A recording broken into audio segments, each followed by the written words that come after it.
Well, guys, John Bolton is out and the world is a lot safer because of it. John Bolton is out as the national security advisor. Now, he says that he resigned. Trump says he was fired.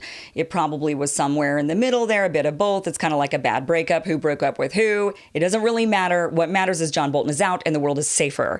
Now, why do I say that? Because John Bolton is a known warmonger who makes warmongers look like pacifists. The guy is a homicidal maniac. Let me just give you some background as to why I think that. First of all, when it came to Libya, now back in the day, John Bolton was surprisingly the ambassador to the United Nations. I don't know why Bush would pick him for that role, but he was.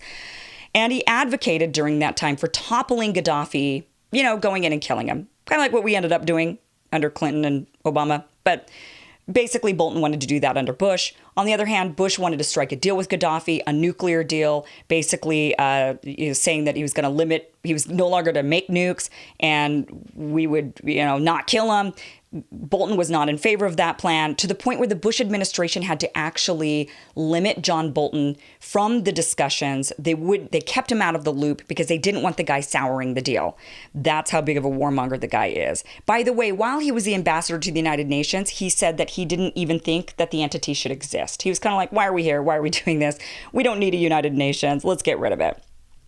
When it comes to Iraq, Bolton is considered one of the main architects of the Iraq War. He advocated heavily for the invasion and believed our only mistake was not leaving Iraq sooner. In fact, he believes that what we should have done was we should have just handed the Iraqis a copy of the Federalist Papers and said, good luck.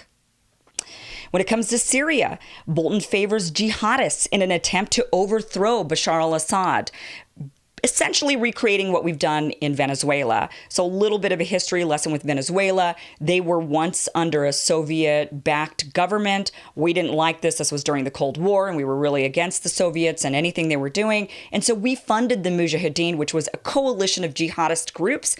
And we funded them and paid for their training in Pakistan. And they ultimately did take over and became the Taliban. And now Afghanistan is under the Taliban. John Bolton is in favor of that same scenario, but for Syria. When it comes to North Korea and Iran, Bolton has been advocating for preemptive strikes against the two countries. So in other words, he advocates for starting war, not for protecting ourselves in the face of looming war, but for starting war. Go and start the wars. That's what he's been advocating for. So North Korea and Iran, you guys can sleep easier tonight. Venezuela. Now, back in January during a White House press briefing, photographers caught a glimpse of John Bolton's notepad. And on the notepad, he had scribbled 5,000 troops to Colombia. So we don't know if that was an actual plan of the White House or if that was something John Bolton was pressing for, but he clearly was looking for military intervention in Venezuela. So, like I said, this guy is a homicidal maniac. When it comes to the recent meetings that Trump has had with Kim Jong-un and the recent meetings that were scheduled with the Taliban, Bolton has been 100% against those, did not think that they should happen. That was where him and Trump really had a big falling out, according to the reports. He also was against Trump sitting down with the Iranian president at the upcoming UN summit, which looks like it's going to be happening, which I will talk about in the next video that I do for you tomorrow. I'll get into all the details, the interesting details of Trump potentially sitting down with the Iranian president. That would be very good, very big. Hopefully that happens. Now, one question is, why did Trump even choose John Bolton? If they're not in line when it comes to a lot of these things, if Trump is more of an anti-interventionist and he wants to sit down with these leaders and kind of strike deals, why did he even choose John Bolton? Well, a couple of reasons. They do have some things in common. First of all, both are critical of the UN. Neither of them really think the entity should exist. Neither of them are satisfied with it. Both are not fans, or were not fans of the Iran nuclear deal. As you know, we pulled out of that deal. And both are very critical of China. So I think, and Trump, we know, watches a lot of Fox News. John Bolton was a pundit, or he was a contributor on Fox News. And during the times that I'm sure Trump was watching of recent, before he chose Bolton, those were the topics that were talked about on Fox all the time, because those were the pressing, most relevant topics of the day was China and Iran and the UN. And so when Trump heard Bolton talking, he thought, yeah, I like this guy. We're aligned. So he brought him into his administration. And then once he was there, I think he probably realized, wait a minute, this guy is a huge warmonger and wants to go to war with everybody. And he's like unreasonable. And we don't really have anything in common beyond China and the trade war, Iran and the nuclear deal, and the United Nations. I think that's what ended up happening. So good that Trump realized this. Great that Bolton is out. He is the biggest he makes Dick Cheney look like a pansy, guys. I mean, this John Bolton is a huge warmonger, and it's a wonderful thing that he's no longer in the administration, no longer in Trump's ear. One thing this really showed, though, was that, because, when John Bolton was chosen, a lot of people said, oh, no, the National Security Advisor has the president's ear, and this is so bad, and he's going to listen to him, and he's going to do what he wants, he's going to do what he says, and this is so bad.